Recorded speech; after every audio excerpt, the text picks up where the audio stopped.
Estamos ante el edificio de la PIDE, que está acordonado por fuerzas armadas y que dentro del edificio se encuentran atrincherados un numeroso grupo desconocido hasta ahora de policías gubernamentales que llevan haciendo frente a las fuerzas armadas desde las 8:30 de la tarde.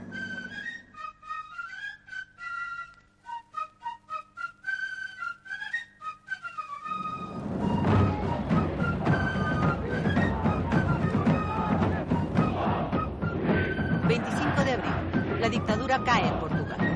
Un levantamiento militar derriba el régimen en menos de 12 horas, sin derramamiento de sangre y entre los vítores de la población.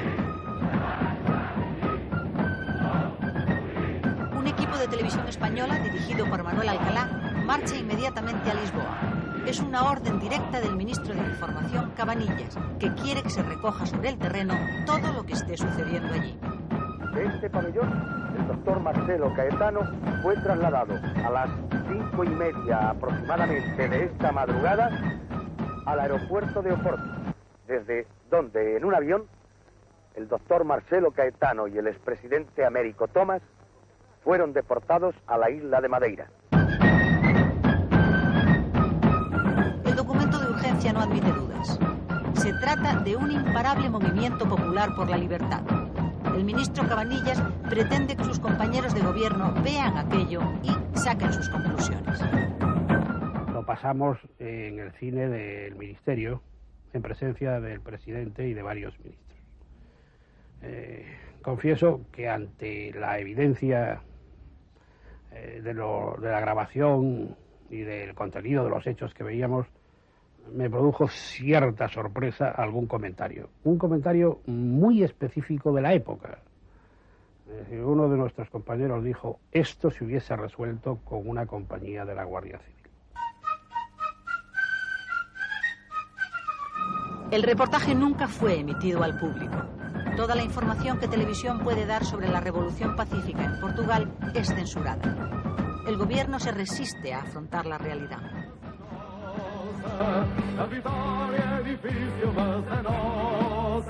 Los sucesos de Portugal y su carga simbólica, de ejemplo cercano, tienen en España el efecto de un bombazo. La revolución de los claveles contiene enseñanzas para todos. La prensa progresista, por ejemplo, despliega su alborozo en torno a un argumento. La libertad es posible y puede conquistarse sin sangre si el pueblo la apoya.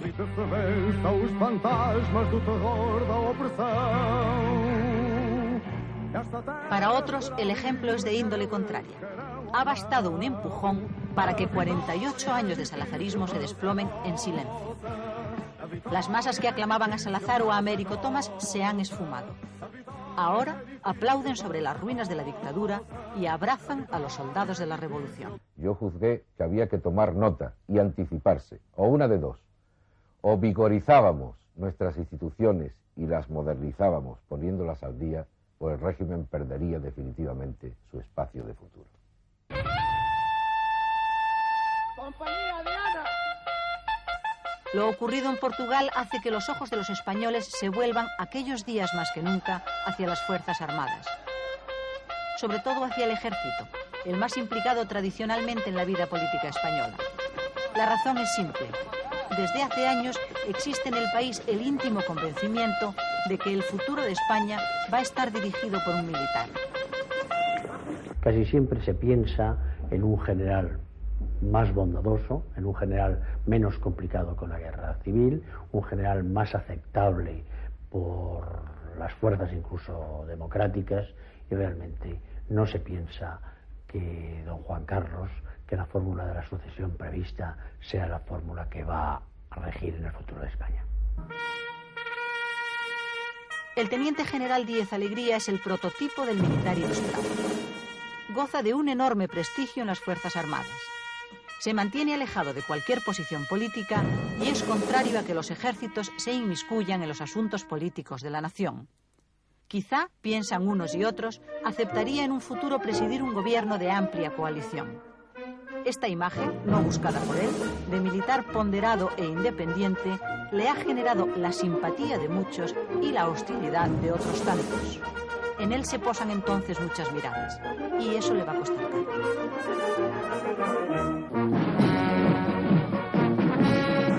De momento la población se pregunta qué piensa en realidad el ejército español. La única referencia conocida son las declaraciones de los militares más franquistas, que repiten con insistencia creciente que las Fuerzas Armadas son la garantía última e inapelable de la España del 18 de julio. La duda está en si esa es o no es la opinión monolítica de la institución militar. Los generales que se manifestaban políticamente eran pocos, tal vez 4 o 5, pero sucedía que sus declaraciones eran muy sonadas y muy aireadas. Honor, por tanto, siempre a los que dieron todo por España. Noble perdón, qué duda cabe a los culpables. Alerta permanente ante los enemigos de la patria y transmitamos nuestra antorcha de sanos e inmutables ideales a las generaciones venideras que habrán de mejorar sin duda la grandeza de España. ¡Viva España! ¡Viva! ¡Arriba España! ¡Arriba siempre! ¡Arriba siempre! ¡Arriba siempre! ¡Y viva nuestro director general! ¡Viva toda la Guardia Civil! Habían pasado 35 años desde que terminara la guerra civil y todos los altos militares del ejército habían participado en ella y la mayoría incluso en sus prolegómenos. Estos altos mandos de las Fuerzas Armadas procedían de las academias militares. Muchos de ellos, en el ejército, habían sido cadetes de Franco cuando éste dirigió la Academia General de Zaragoza. Una veintena de generales, todos los coroneles, la mayoría de los tenientes coroneles y la tercera parte de los comandantes son antiguos alféreces provisionales que se incorporan al ejército durante la Guerra Civil. Todos estos militares eran leales a Franco y al régimen. Diría que por principios. Una lealtad firme pero sin estridencias.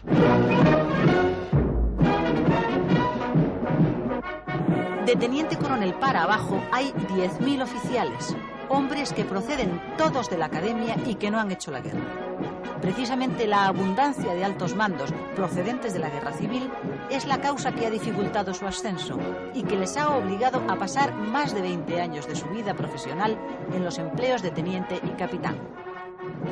En materia de opinión, estos oficiales cuentan muy poco. Aunque por razones de formación, de entorno profesional y en muchos casos familiar, no puede decirse que estos militares fuesen sustancialmente distintos de los de la guerra, su mentalidad sí era distinta. Los cursos en el extranjero, el estudio de carreras civiles y el pluriempleo por las tardes, tantas veces necesario para vivir con decoro, habían abierto las mentes. En general, salvo excepciones, no puede decirse, creo, que estos militares estuviesen politizados en uno u otro sentido. Solo un pequeñísimo núcleo de oficiales dentro del conjunto de las Fuerzas Armadas tiene entonces una activa aspiración de un futuro democrático para España. Son jóvenes, altamente cualificados y abiertamente progresistas. A ellos, lo sucedido en Portugal sí les da impulsos y esperanzas.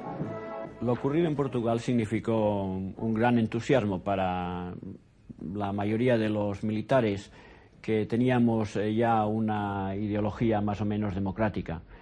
Y entonces, cuando ocurrió lo de Portugal, se reavivó nuestro afán de hacer algo positivo por llevar la democracia al pueblo.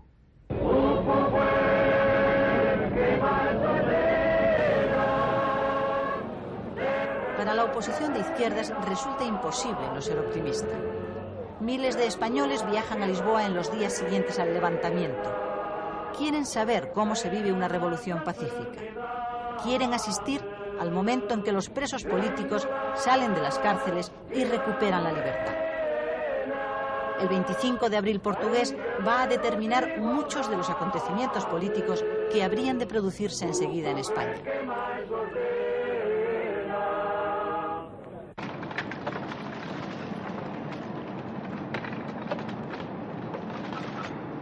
...28 de abril.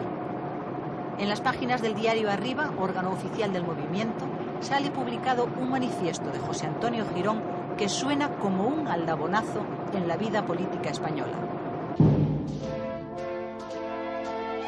Mientras el ministro secretario general del movimiento, José Utrera, preside un acto en homenaje a un grupo de combatientes del bando franquista caídos en Alcubierre, su propio periódico, el periódico del movimiento, le tiene reservada una desagradable sorpresa.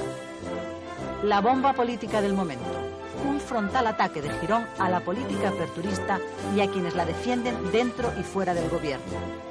Eso es lo que le estalla a Utrera en las manos aquella mañana de domingo. Lo que se había hecho había sido a mis espaldas, procurando deliberadamente que yo no me enterara. Y en el cuadro de tensiones que yo tenía que soportar por aquellos días, aquello me pareció verdaderamente disparatado.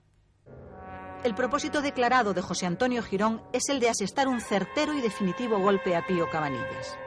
Su proclama va dirigida a cortar de raíz cualquier intento liberalizador por parte de algunos ministros, cada vez los menos, y cualquier inclinación cada vez más débil en ese sentido del presidente Arias. Denuncia la venta libre de periódicos extranjeros, donde se ridiculiza la figura de Franco, y extiende su protesta ante la actividad de los jóvenes aperturistas del régimen. Girón, sin embargo, intenta dejar fuera de sus ataques al presidente Arias y al ministro Utrera, aunque eso sí, les previene contra sus colaboradores más cercanos. Aunque aquello no se hiciera con deliberada voluntad de dañarme, lo cierto fue que mi posición en el gobierno se debilitó. Aquello fue fundamentalmente un gravísimo error político. La prensa reacciona casi unánimemente contra lo que ha bautizado como el gironazo, pero el golpe asestado al gobierno es muy serio y se deja sentir de inmediato. Todos tienen presente la gran influencia que Girón ejerce en el entorno del Pardo, y eso le da a sus palabras una dimensión de mucha mayor trascendencia.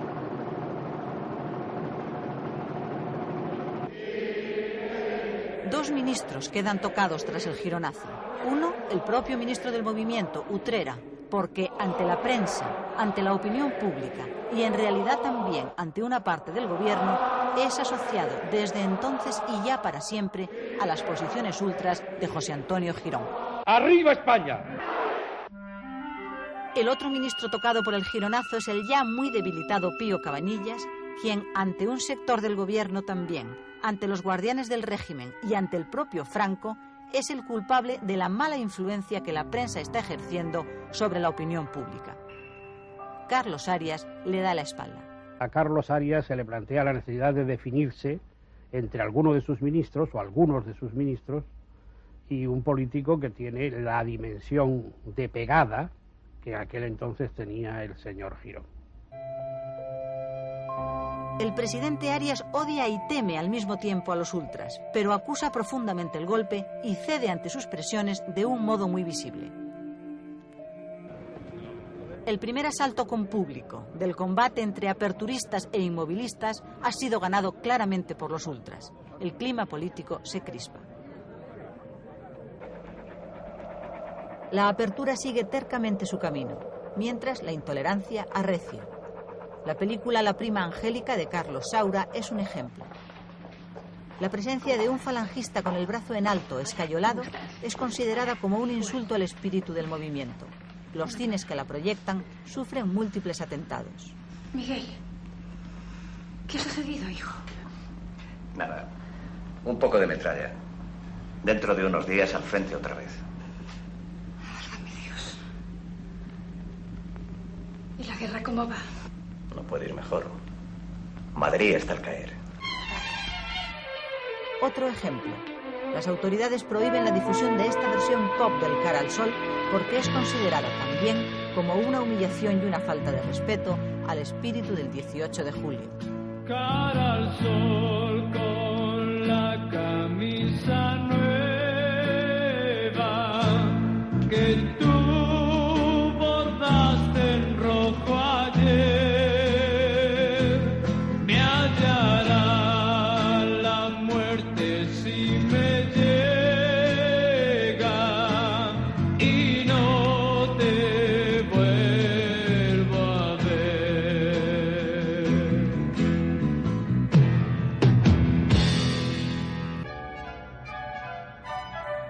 Día 2 de junio. El teniente general Díez Alegría es cesado como jefe del Alto Estado Mayor. El presidente Arias se había plegado de nuevo a las presiones de los inmovilistas, a los que ya se llamaba el búnker. El pretexto, un viaje de Díez Alegría a Rumanía y un encuentro con el presidente Ceausescu que los generales azules, los más politizados, consideraron escandaloso e intolerable. En realidad, a Díez Alegría se le hizo caer en una trampa. Este es el relato de lo que verdaderamente sucedió. Durante una recepción diplomática en Madrid, un funcionario rumano hace saber al general que el presidente Ceausescu está interesado en celebrar con él un encuentro para hablar, dice el funcionario, de las relaciones entre ambos países, en aquel momento solo comerciales. Sin que el teniente general Díez Alegría lo pueda imaginar ni nadie tenga la menor sospecha, la idea de que el presidente rumano invite a Bucarest al jefe del Alto Estado Mayor español es un plan de Santiago Carrillo. Cuando deseo entrevistarme con Díez Alegría, mi intención es, como en otros casos, informarle de nuestra posición, de nuestra política de reconciliación nacional y al mismo tiempo saber a través de él, o intentar saber a través de él, cuál es el pensamiento oficial del mando del ejército español. Informado el presidente Arias de la singular invitación, autoriza a Díez Alegría a viajar a Rumanía en misión secreta para ver, dice Arias, qué quiere el rumano. El viaje se disfraza oficialmente como visita turística, según idea del propio Arias, y Díez Alegría emprende pues el camino acompañado de su mujer y de un grupo de amigos. Cuando me entero de que Díez Alegría ha aceptado la invitación de ir a Rumanía, de acuerdo con Ceausescu, yo me traslado también a Bucarest. La idea es intentar, puesto que el jefe del Estado Mayor está allí, tener una entrevista con él en condiciones en que se puede garantizar plenamente la seguridad de que nadie va a enterarse. El jefe del Alto Estado Mayor, que sigue sin saber lo que quiere Ceausescu de él, hace primero el anunciado recorrido turístico por Rumanía y por fin, el día 1 de junio, es recibido por el presidente rumano. En un edificio contiguo a la residencia de Ceausescu, Santiago Carrillo espera. Ceausescu plantea al general dos cuestiones principales. Una, el papel que las Fuerzas Armadas puedan jugar en el futuro político de España. Díez Alegría se muestra contrario a una intervención de los militares en la vida política. La segunda cuestión es más concreta. El papel que él, el teniente general Díez Alegría, pudiera jugar personalmente en un proceso de cambio político. Ese era un punto que interesaba muy especialmente a Carrillo. En un momento determinado, nuestra preocupación es encontrar la bisagra que permita un cambio pacífico del sistema dictatorial a la democracia. No viendo todavía la posibilidad de que lo sea don Juan Carlos, un general podría desempeñar ese papel, puesto que la cuestión es neutralizar al ejército. Díez Alegría rechaza de plano esa idea. En vista de ello, Ceausescu no se decide a sugerir al general que celebre el proyectado encuentro con Carrillo. Y no es hasta bien entrada la noche cuando un funcionario del gobierno insinúa a Díez Alegría la posibilidad de ese contacto con el líder comunista. Pero el general se niega. Entonces, no veo a Díez Alegría, converso con Ceausescu sobre lo que ha sido su entrevista, confirmo mi idea de que Díez Alegría es un hombre liberal, pero salgo de Bucarest en el mismo avión que Díez Alegría, sin conocernos, sin haber podido encontrarme con él. Según cuenta el propio Díez Alegría, los generales azules presionan al presidente Arias para que le cese. Arias se defiende débilmente y no asume su responsabilidad. Como las presiones aumentan, Carlos Arias, acompañado de los 3 ministros militares, acude a plantearle el asunto directamente a Franco.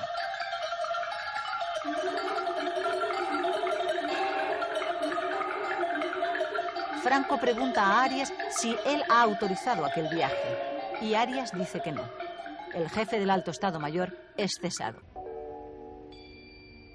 La noticia de la destitución estuvo envuelta en falsedades y rumores, pero al teniente general Díez Alegría se le negó la oportunidad de desmentirlos.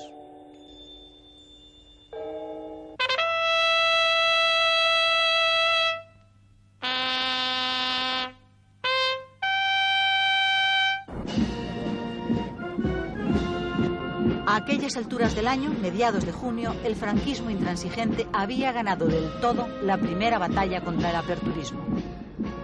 En Barcelona, y ante una asamblea de dirigentes locales del movimiento, el discurso de Carlos Arias no admite dudas. El presidente ha dado marcha atrás. Es también un resultado más del gironazo. El espíritu del 12 de febrero, y utilizo la frase popularizada por algunos medios informativos, existe. Pero este espíritu ni puede ni quiere ser nada distinto del espíritu permanente e indeclinable del régimen de Franco desde su hora fundacional.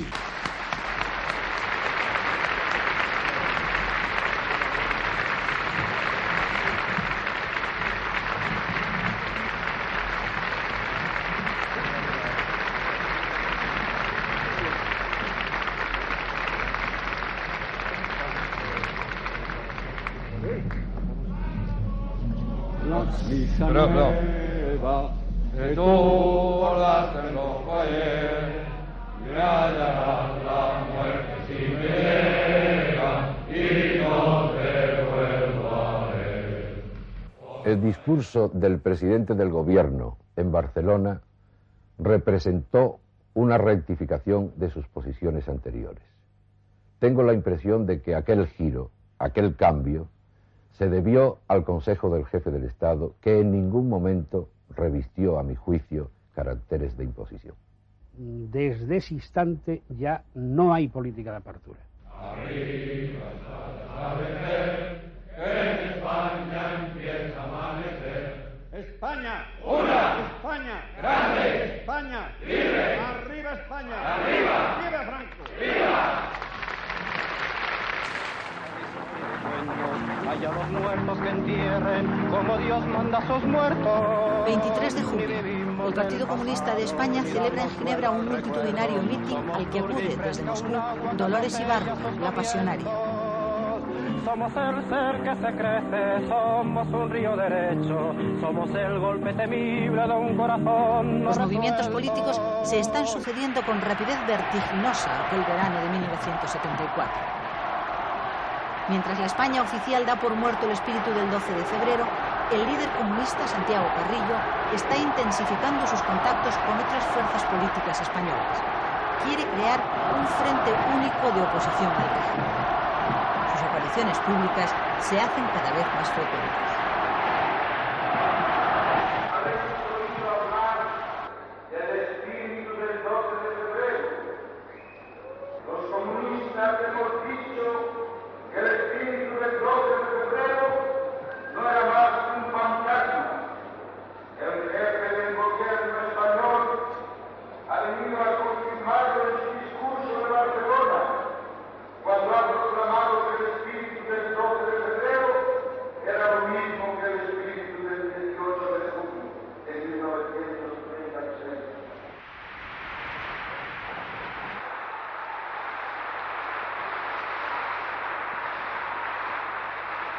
Yo os aseguro que el Partido Comunista de España luchará con toda su energía y capacidad política sin regatear sacrificios para poner fin a la situación política actual de nuestro país. Pero no solos, sino junto a todas las fuerzas políticas con sentido de responsabilidad histórica para hacer de España la patria de todos los españoles.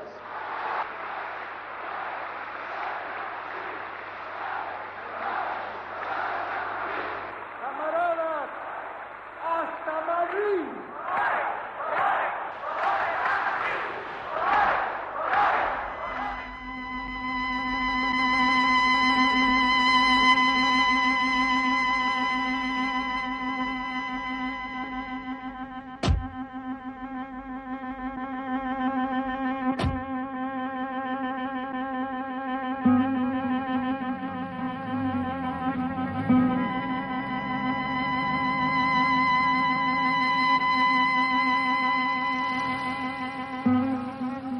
Estaba previsto, pero nadie lo esperaba. Franco se ha puesto enfermo. Tiene 81 años y es la primera vez que ingresa en un hospital. Todas las incógnitas del futuro se agolpan en ese instante.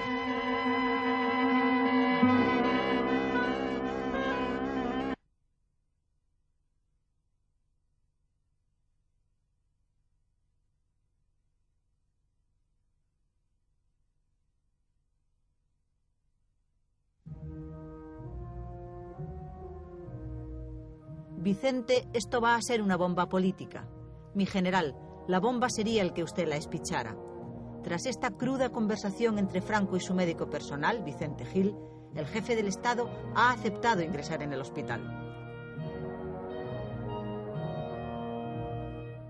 La noticia oficial de la enfermedad de Franco es el pistoletazo de salida en la carrera por el futuro. La actividad política es febril a partir de ese instante y los preparativos se aceleran. La oposición de izquierdas se prepara para su inminente aparición pública en la escena política nacional. En el interior del régimen se encona la vieja batalla entre aperturistas e inmovilistas. Los aperturistas ven en la enfermedad de Franco la ocasión propicia para, aprovechando esos momentos de vacilación dentro del régimen, presionar en favor de una clara apertura política. Los inmovilistas responden atrincherándose tras las instituciones y advirtiendo públicamente que no van a tolerar desviaciones ideológicas. Hay un término que está en todos los labios: apertura. Pero cuando nombramos este término, no pretendemos jugar con las palabras. La apertura para nosotros, entiéndase bien, no puede ser otra cosa que un proceso en el que se culmine, al nivel del tiempo que hemos alcanzado, los ideales germinadores del 18 de julio de 1936.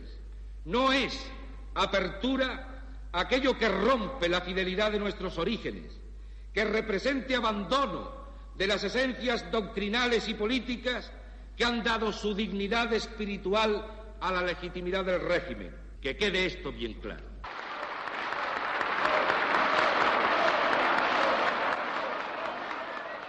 Dentro del gobierno, la enfermedad de Franco tiene el efecto de detener una operación secreta de gran calado político.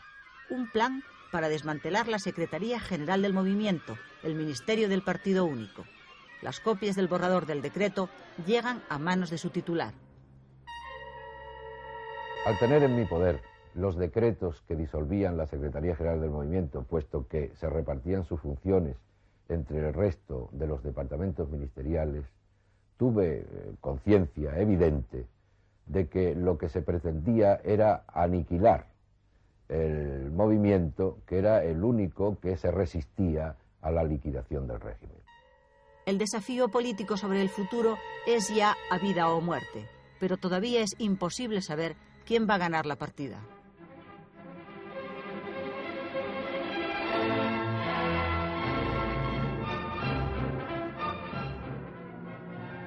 Hay una meditación para cada 18 de julio como fecha motor de la última historia de España.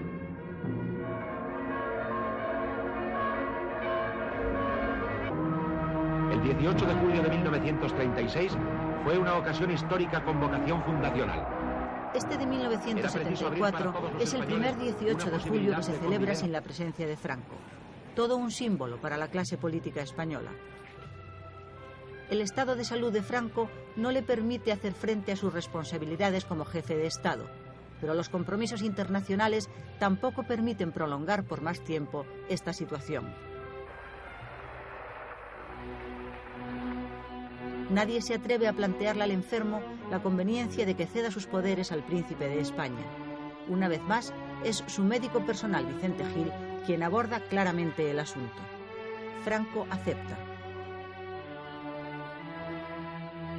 El 19 de julio, don Juan Carlos de Borbón asume en situación interina los poderes de jefe del Estado. Al día siguiente, firma los acuerdos de amistad y cooperación con los Estados Unidos. Simultáneamente los firma el aún presidente norteamericano Richard Nixon.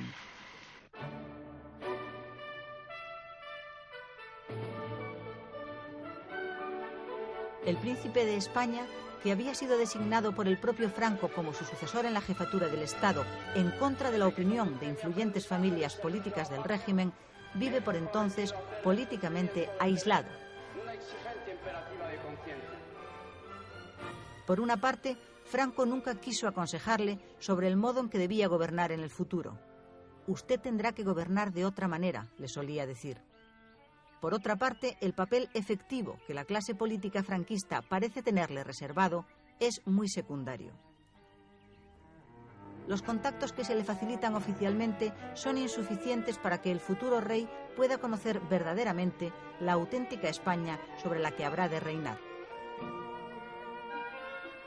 Por eso, y en medio de una obligada discreción, don Juan Carlos de Borbón, asistido por muy pocos leales, se ve en la necesidad de procurarse por su cuenta una buena información complementaria, tanto nacional como del extranjero. El príncipe de España quiere conocer, por ejemplo, cuál es la actitud de la oposición ante el futuro y cuál es su grado de aceptación de la solución monárquica que él encarna.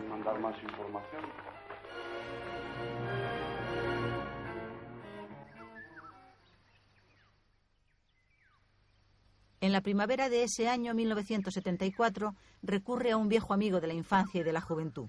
Se llama Nicolás Franco y Pascual de Povil y es sobrino del general. Su apellido le va a permitir moverse sin levantar sospechas y, desde luego, no está autorizado a decir en nombre de quién actúa.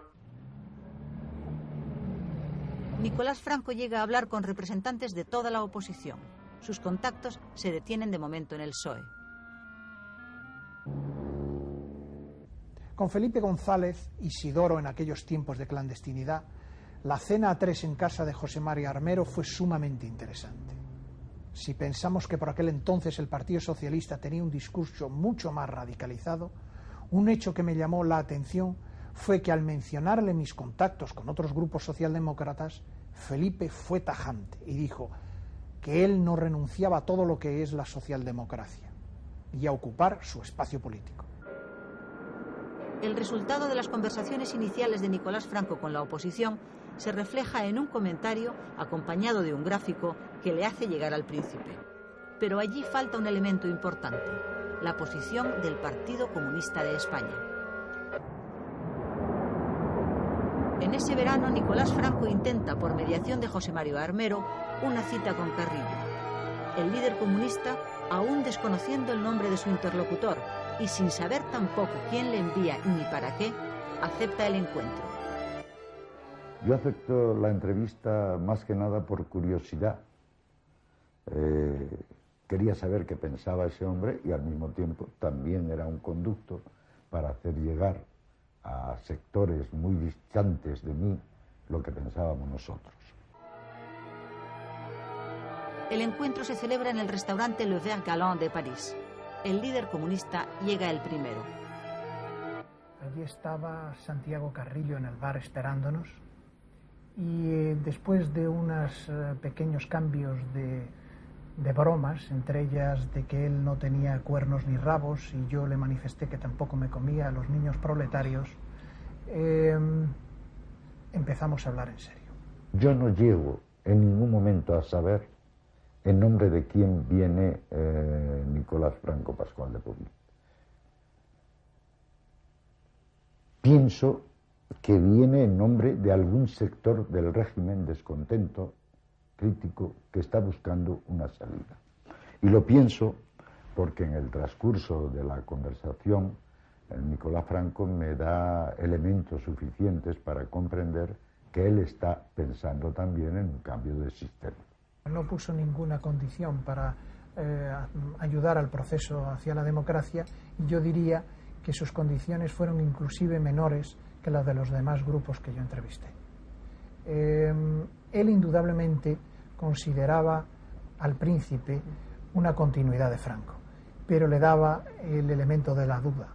Él tenía el convencimiento de que las masas y las fuerzas políticas que él podía dirigir tendrían una enorme influencia en el proceso político español y por lo tanto había que contar con él muy importantemente.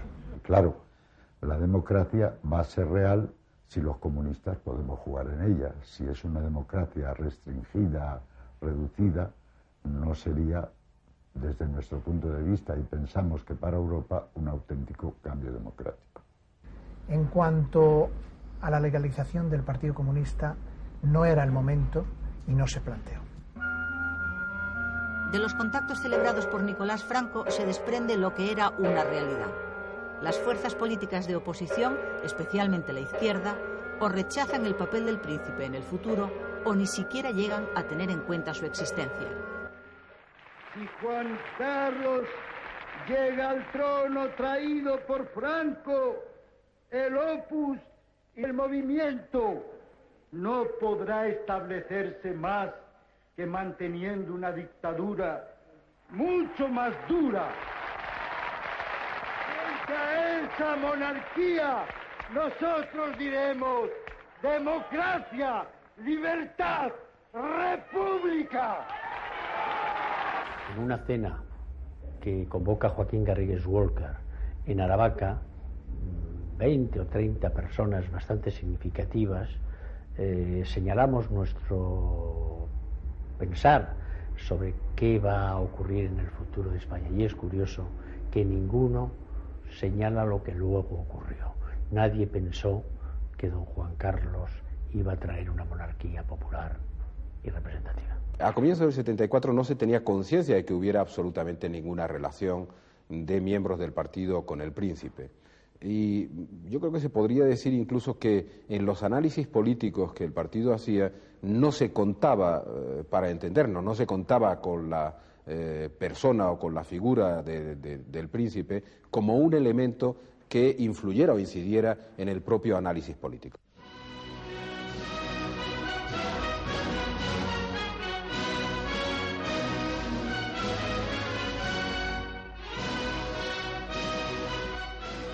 Llevo 40 años viviendo fuera de mi patria y no creo que nadie me haya oído una palabra de impaciencia, ni menos de despecho. Desde su exilio voluntario en Estoril, el padre del príncipe, don Juan de Borbón, hijo de Alfonso XIII y heredero por lo tanto de los derechos dinásticos, manifiesta también serias dudas sobre la clase de monarquía que su hijo va a encarnar. Las relaciones personales entre ambos son buenas, pero sus relaciones políticas son tirantes.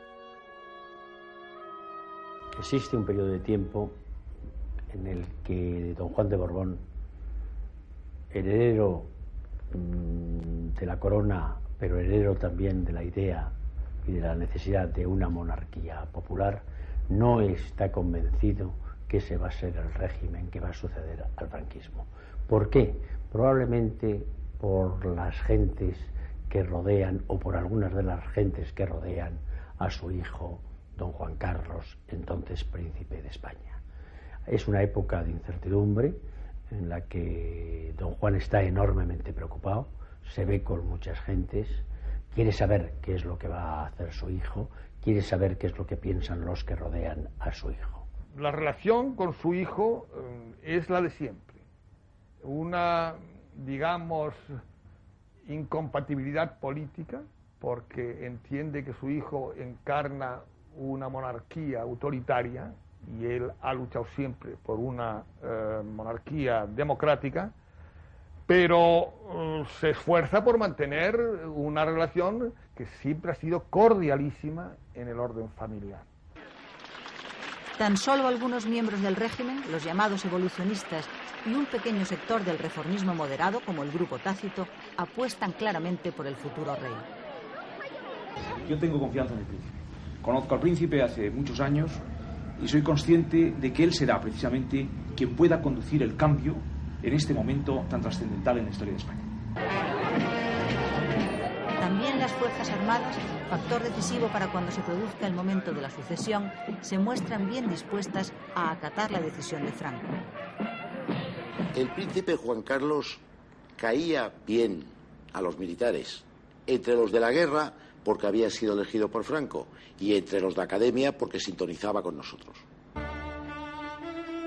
El príncipe de España recorre, pues, esos años entre la indiferencia y la desconfianza generales.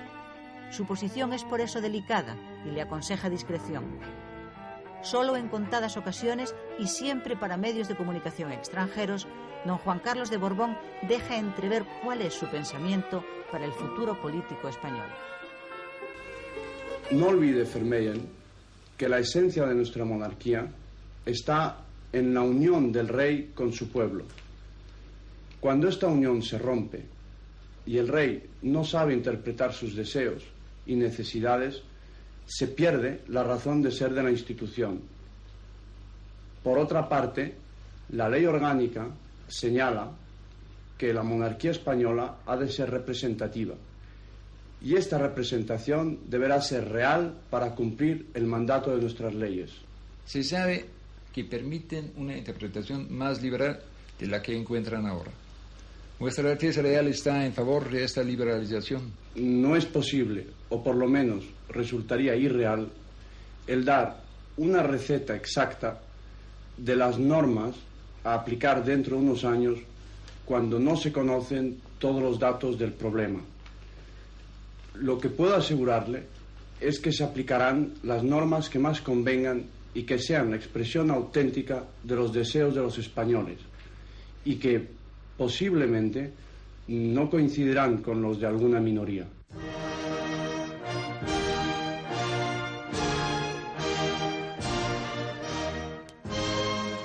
Si dentro de España la discreción y el silencio del príncipe resultan aconsejables, fuera del país sucede lo contrario. El futuro rey sabe que necesita ganarse la consideración y el respeto de otros gobernantes. Entre otras razones, porque el apoyo de los líderes occidentales a esta monarquía va a resultar imprescindible para el momento del cambio. Una anécdota ilustra la labor que don Juan Carlos cumple en todas sus salidas al extranjero. Sucede en septiembre de 1972. Los príncipes de España realizan una visita oficial al presidente de la República Federal de Alemania. Los saludos fueron correctos, pero el ambiente era frío, porque el presidente alemán, Heinemann, un socialdemócrata, no le hacía gracia ninguna recibir al príncipe franquista, como lo llamaba, pero el gobierno alemán había insistido. El encuentro, que se preveía rápido y de protocolo, se prolongó casi una hora más de lo anunciado. La extrema cordialidad mostrada por el presidente alemán en la despedida a los príncipes sorprende a todos. ¿Qué había pasado? Según se contó en Bonn, y el príncipe mismo después me lo confirmó, después del almuerzo, el presidente, de un tono algo paternalista, se había dirigido al príncipe y le había preguntado cuáles eran sus planes, sus aspiraciones, sus esperanzas. Entonces el príncipe, con ese don de gente que siempre ha tenido, supo cómo conquistarse a este viejo señor difícil. Y le contestó: señor presidente, para decirle la verdad, lo que yo realmente quería, esto es ser el rey de una república. Y con esta contestación sorprendente rompió el hielo y el presidente resolvió profundizar la conversación. Miguel Vermeeren, corresponsal en Madrid de la televisión alemana, asiste poco después a un acto público con el presidente Heinemann y aprovecha para pedirle su personal opinión sobre el príncipe de España. Entonces el presidente me contestó: en una posición como presidente, dijo, uno se acostumbra a mucha gente sobresaliente, mucha gente que en posiciones importantes. Así que uno está acostumbrado a un alto nivel. Y aún así, le confieso que jamás una entrevista me ha impresionado tanto como aquella con este príncipe, el futuro rey de España. Así el viejo socialdemócrata y republicano. Mis colegas casi no podían creérselo.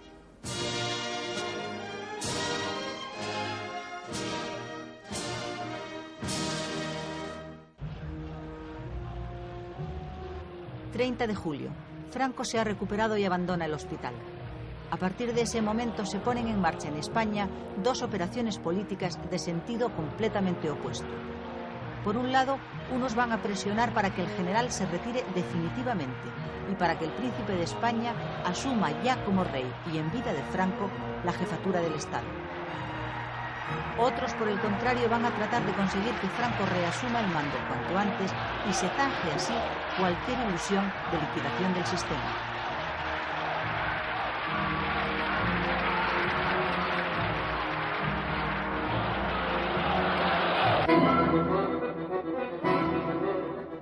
El mismo día en que Franco abandona el hospital, se presenta clandestinamente en Madrid y públicamente en París la Junta Democrática de España.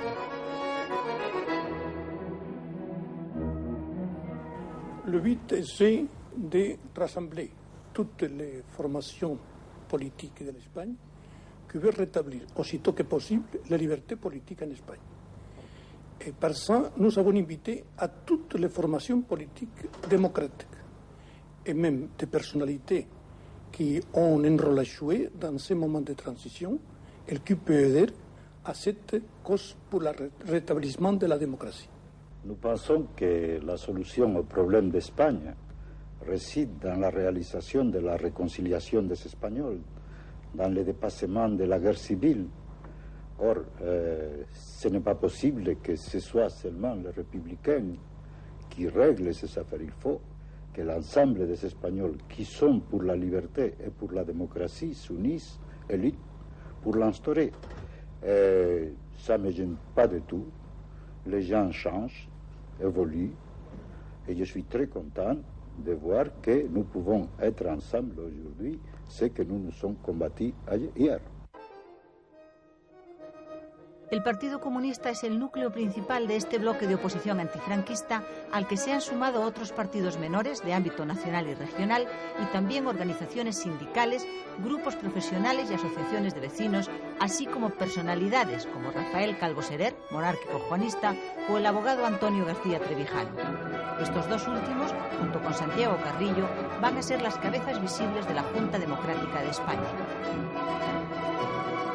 La aparición de la Junta es acogida con entusiasmo por muchos españoles que quieren incorporarse a un esfuerzo común en favor de la democracia. Muy pronto proliferan en España multitud de juntas democráticas de ámbito regional, local, de barrios o de grupos profesionales o ciudadanos.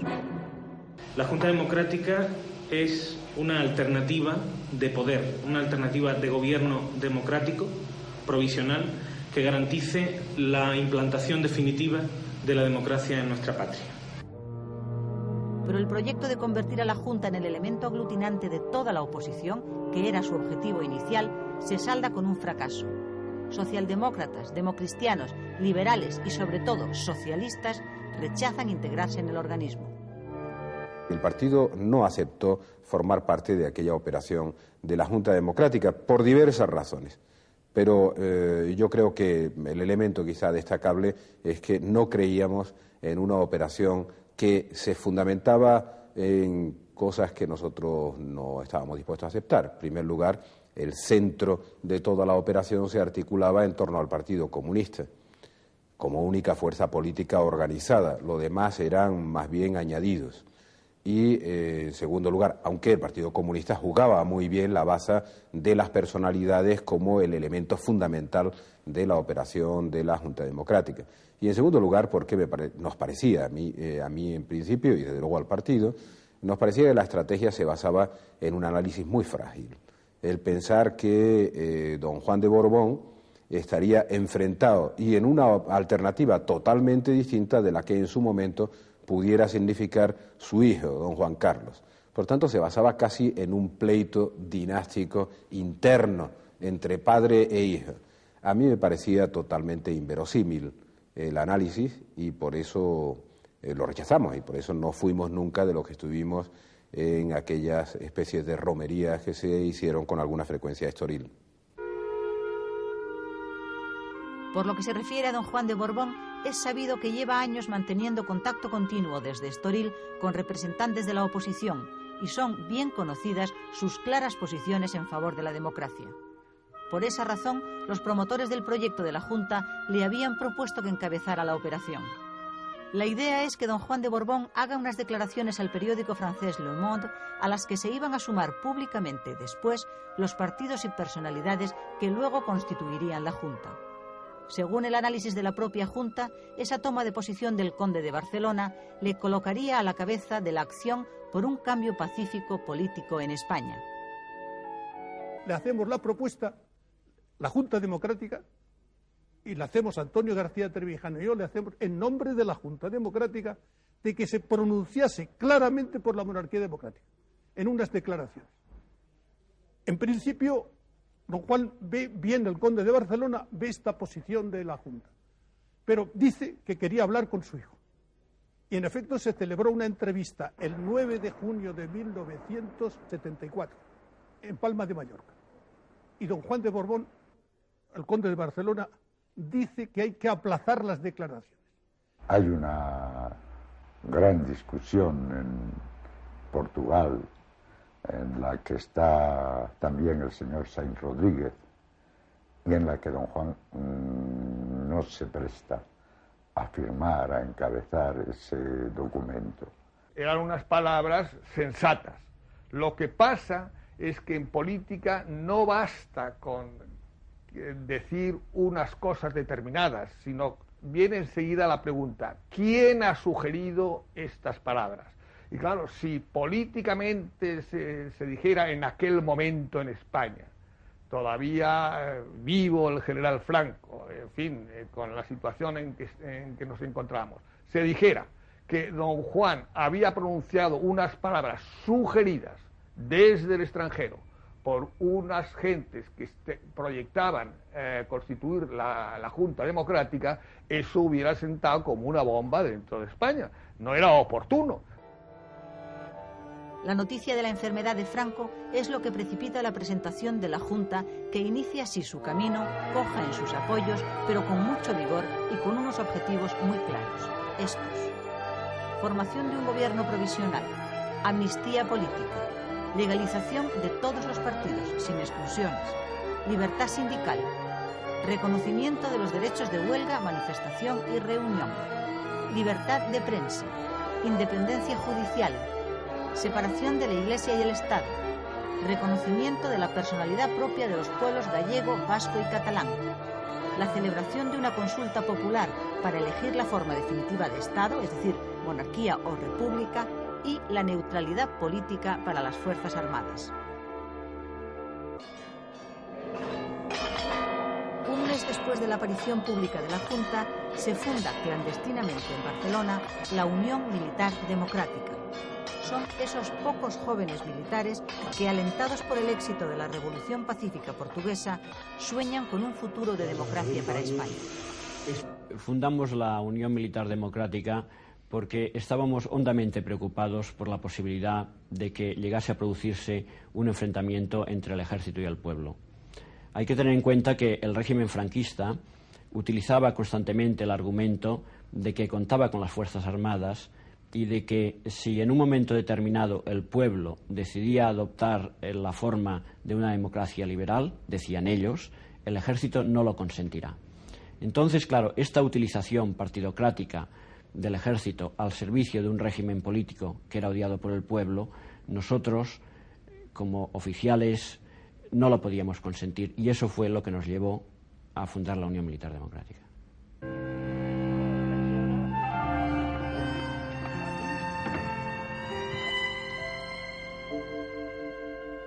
Mediados de agosto. Franco, bastante mejorado, marcha de vacaciones a Galicia. El tiempo apremia y las maniobras para conseguir que Franco renuncie al poder en vida se enfrentan enconadamente esos días con las presiones de quienes pretenden lo contrario, que Franco regrese cuanto antes y recupere las riendas del Estado. La diferencia fundamental a favor de estos últimos está sobre todo en que tienen más fácil acceso al jefe del Estado. Fui recibido por Franco en El Pazo. Se encontraba entonces en plena etapa de recuperación de su reciente enfermedad y el médico le había aconsejado que diese largos paseos. Mi despacho se produjo, por lo tanto, paseando con él. Fue, sin embargo, una de las conversaciones más dramáticas que sostuve con el jefe del Estado. En principio hice un análisis de la situación general y acto seguido le informé que tenía conocimientos de la existencia de un proyecto que suprimía virtualmente la Secretaría General del Movimiento. Recuerdo que Franco se detuvo súbitamente y me dijo: mientras yo viva, eso no se hará. En otro momento de la conversación con él, le dije que tenía datos suficientes para poderle informar de que había quienes intentaban forzar su incapacidad. Franco se detuvo. Yo le dije que me parecía que aquello era un objetivo político, y él entonces me respondió con firmeza, pero sin hostilidad: ese no es un objetivo político, esa es una pretensión miserable. Recuerdo que me preguntó, sin que yo advirtiera ningún acento hostil, quiénes eran los que pretendían forzar su incapacidad. Yo le respondí, eludiendo citar nombres concretos, que eran los mismos que pretendían desvertebrar por completo al régimen y al movimiento. 31 de agosto. Consejo de Ministros en el Pazo de Meirás, presidido por el Príncipe de España, jefe del Estado en funciones. Normalidad aparente. No se esperan sorpresas.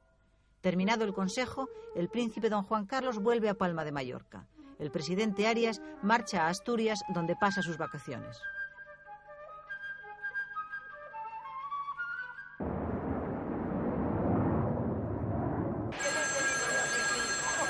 Cuando, recién llegado a su casa, Carlos Arias coge el teléfono, no da crédito a lo que oye. Es el marqués de Villaverde quien le comunica que Franco reasume el poder. Luego le habla Franco y solo le dice esto: Arias, ya estoy curado. Por ese mismo procedimiento, una escueta llamada telefónica, a don Juan Carlos de Borbón se le notifica que ya ha terminado en su función interina de jefe del Estado español. Casi todos los ministros del gobierno se enteran de la noticia cuando la da la televisión. ¿Qué había detrás de una decisión tan fulminante y de una desconsideración tan llamativa hacia los representantes de las más altas instituciones del país? Sinceramente, estimo que la decisión fue personal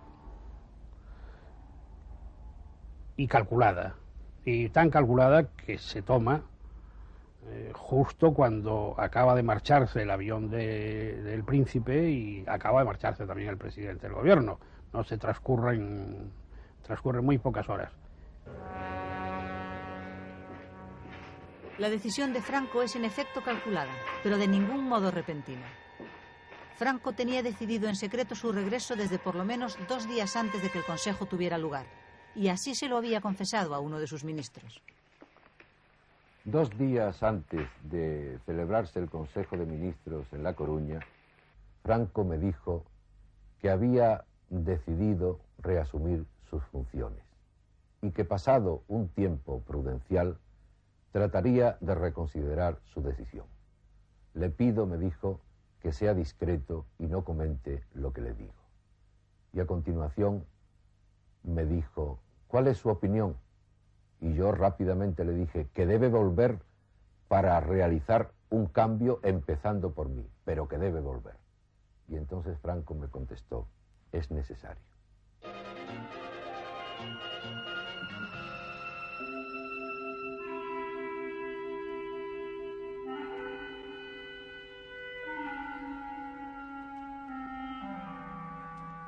El 3 de septiembre la televisión difunde al país esta imagen.